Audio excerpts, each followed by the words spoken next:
Hi, welcome to School YouTube channel. In today's video, we will talk about 6 very useful tips for teacher for effective teaching. So let's begin. The first tip we have is know your subject. The best teachers have a deep knowledge of their subject, and if that falls below a certain point, it has a significant impact on a student's learning. So targeted help for teachers, giving them an understanding of particular areas where the knowledge is weak, could be very effective. The second tip is praise can do more harm than good.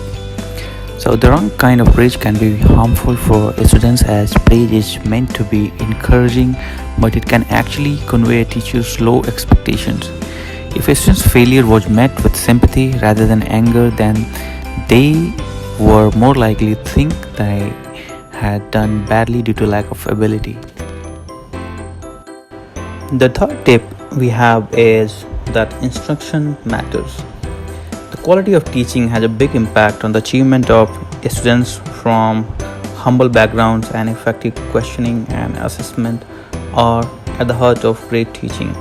This involves give enough time for children to practice new skills and introducing learning progressively.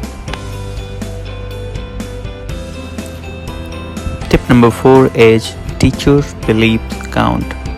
The reason why teachers do certain things in the classroom and what they hope to achieve has an effect on student progress. So yes, teacher beliefs count. Tip number 5 is think about the teacher-student relationship. This may also seem obvious, but the interaction teachers have with students has a big impact on learning, as well as the classroom climate. So it is important to create a classroom environment that was constantly demanding more while affirming a student's self-worth. A student's success should be attributed to efforts rather than ability.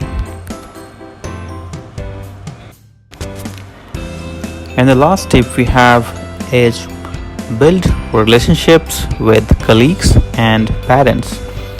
A teacher's professional behavior, including supporting colleagues and talking with parents, also had a moderate impact on students' learning. There may not be a direct link with these practices and student achievement, but to capture a broad definition of good teaching, they should be included.